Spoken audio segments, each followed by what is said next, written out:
Go. Bonjour, me revoici. J'espère que vous avez passé un très bel été. Alors, je me nomme Michèle Pelletier, membre de l'Atelier d'aquarelle de Québec et de la SCA.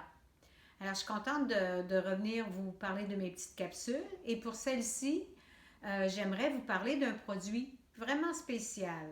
C'est la cire Gamblin. Alors, c'est un produit offert par notre partenaire officiel de Omer de Serre qui nous offre ce beau produit. Alors, ce produit va sûrement plaire à toutes les personnes qui n'aiment pas nécessairement mettre une vitre à leur aquarelle. C'est une cire blanche produite à partir de la cire d'abeille naturelle et de gansol. Le gansol, c'est une essence minérale inodore que l'on met pour diluer l'huile. Alors, c'est cela. Je vais vous montrer un peu comment faire pour appliquer ce produit. On peut le placer aussi, cette cire-là, on peut le placer sur une aquarelle, une acrylique ou des œuvres à l'encre. Et je ne vous conseille pas de l'utiliser, par exemple, sur du Yupo, parce que le Yupo, on sait, c'est une surface très lisse et ce n'est pas nécessairement l'idéal. Alors aujourd'hui, comment on procède? C'est tout simple. Il faut monter notre aquarelle sur une surface. Il faut la fixer pour qu'elle ne bouge pas. Alors, je vous montre, j'ai déjà placé mes trois autres côtés et il suffit de venir placer bien fixer la toile. Si jamais vous avez une toile aquarellable, une aquarelle, et que vous voulez maroufler votre aquarelle sur un autre support, à ce moment-là, vous faites tout ce processus-là et une fois votre aquarelle est bien séchée, là, vous pouvez procéder à cirer votre toile. Alors, au lieu de prendre, par exemple, un vernis, parce que cette cire-là, si vous l'utilisez, vous n'utilisez pas à ce moment-là de vernis. Moi, quand je parle de vernis, ça peut être un vernis, un vaporisateur style Krylon, Archival ou quoi que ce soit. Alors, comme vous voyez, j'ai pris un petit chiffon propre sèche. Ma toile, mon aquarelle est complètement sèche.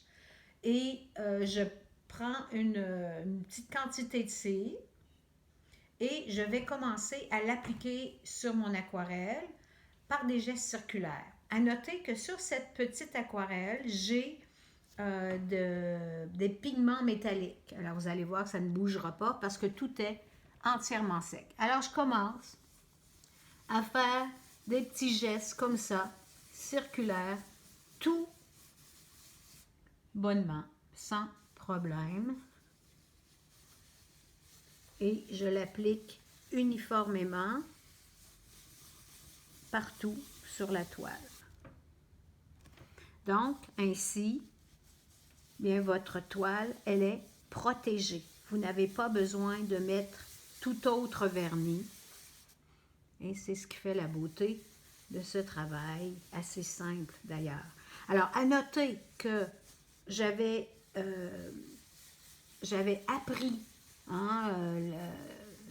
ce produit-là, je l'ai appris lorsque j'ai regardé la démo visuelle de Madame Diane Forest. C'est une grande aquarelliste qui m'a donné cette idée-là. Et je voulais la partager avec ceux et celles qui n'ont pas eu la chance de voir sa démo.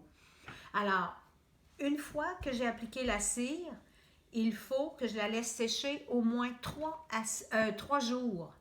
Alors, je la laisse complètement sécher, je la mets de côté.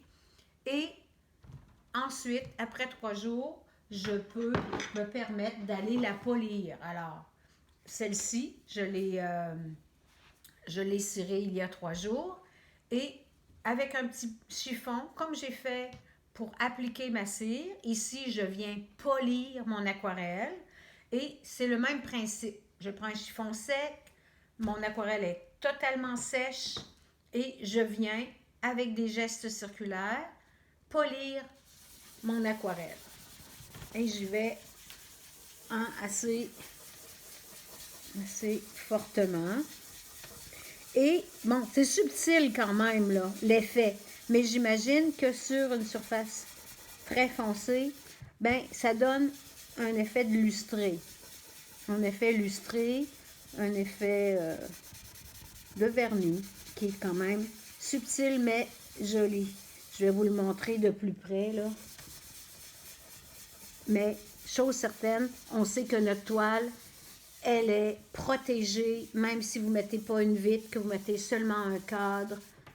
Hein? C'est une façon bien simple, mais superbe de pouvoir encadrer votre toile sans vitre. Alors voilà, c'est tout. Je vous dis à la prochaine et bel essai!